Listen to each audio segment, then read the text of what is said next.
Les États-Unis dévoilent un ordre exécutif sur l'IA au milieu de la concurrence chinoise.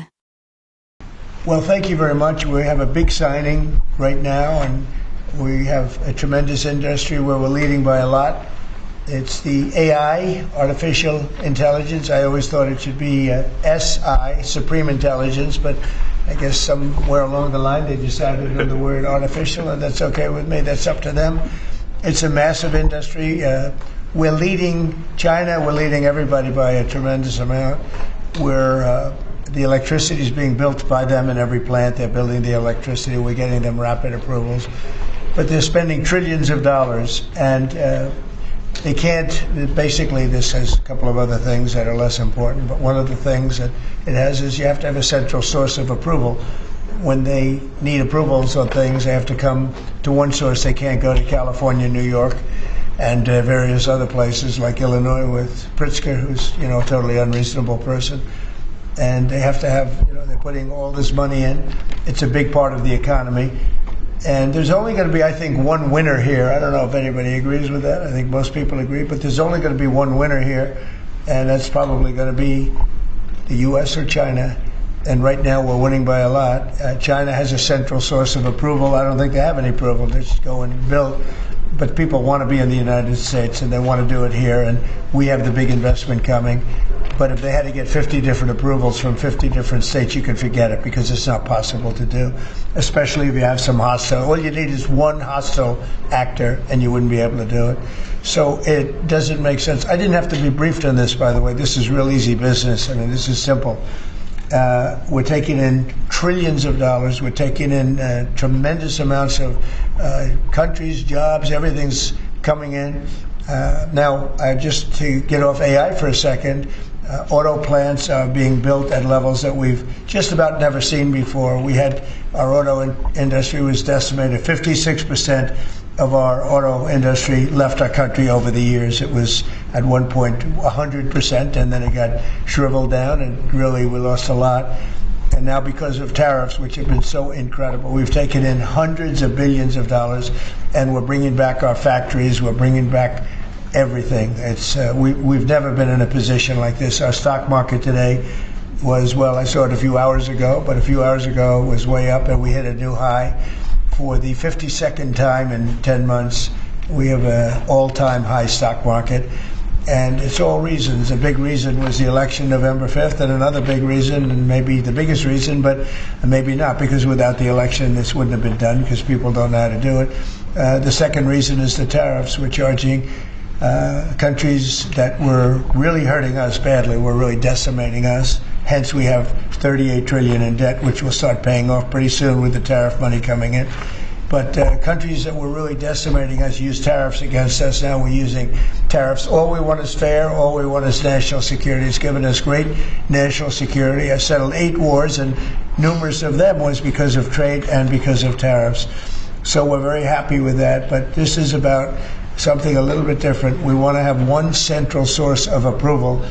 And we have, I think, great Republican support. I think we probably have Democrat support too, because it's common sense. I mean, you can't go to, every time you make a change, and it could be a very reasonable change, you still won't get it approved if you have to go to 50 states. So this centralizes it, and it's something which the people behind me, the very distinguished people, but Tim Cook just left of Apple and spoke to all of the big companies, great companies, and they won't be able to do this. This will not be successful unless they have one source of approval, or disapproval, frankly. You could have disapproval too, but it's got to be one source. They can't go to 50 different sources. So I just want to thank everybody for being here. And Will, what would you like to add to that? Sure. Mr. President, as you said, in keeping with your commitment to grow the American economy, create potentially millions of new American jobs, and maintain America's technological and military superiority in the years ahead, This is an executive order that orders aspects of your administration to take decisive action to ensure that AI can operate within a single national framework in this country, as opposed to being subject to state-level regulation that could potentially cripple the industry. David Sachs, your AI and crypto czar, has been one of the key players and key authors behind this EO. He can give you more of the granular detail, but the big picture is that we're taking steps to ensure that AI operates under a single national standard so that we can reap the benefits that will come from it in terms of economic growth, job development, national security, and technological edge. And it's really the biggest industry that anybody's seen. I mean, it's taking off. And again, I believe there'll only be one country that really benefits, and it should be the United States. And it will be if we do this, if we're unified. We have to be unified. China is unified because they have one vote. That's President Xi. He says do it, and that's the end of that. You know, we have a different system, but we have a system that's good, but we only have a system that's good if it's smart. David Sachs, can you say a few words, please? Yes, sir. So, as you pointed out, we have over 1,000 bills going through state legislatures right now to regulate AI. Over 100 of them have already passed. 25% of them are in California, New York, and Illinois. You've got 50 states running in 50 different directions. It just doesn't make sense. We're creating a confusing patchwork of regulation.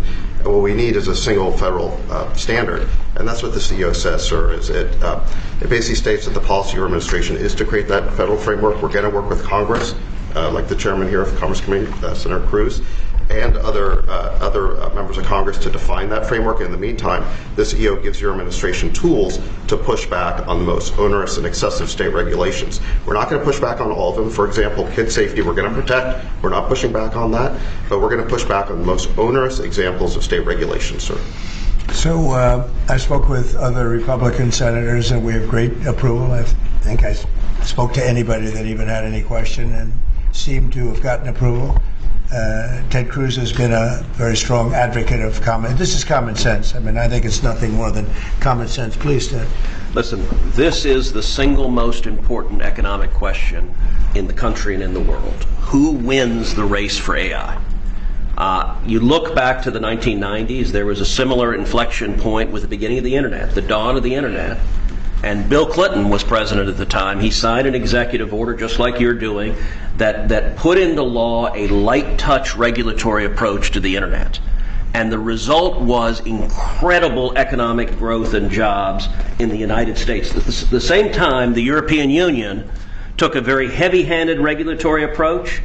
Here's an amazing statistic, Mr. President.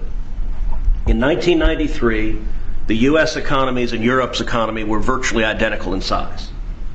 Today, America's economy is more than 50% larger than Europe's, and the two drivers of that are tech and the shale revolution. It transformed this country, and AI is the same thing. It's a race, and if China wins the race, whoever wins, the values of that country will affect all of AI. We don't want China's values of surveillance and centralized control by the communist government governing AI. We want American values of free speech, of individual liberty, of respecting the individual. So this executive order, I believe, is tremendously important. Thank you for your leadership. Well, thank you very much. And Scott, please. Yes, sir. This is pass-fail. As you said, this is the biggest technological innovation in our country's history. We've seen the canals, we've seen the railroads, we've seen the utilities, we've seen the build out of the internet and the fiber, and now it's AI, and it is pass-fail versus China. We have the lead, we've got to maintain it, and it is also going to be the single biggest source of economic growth.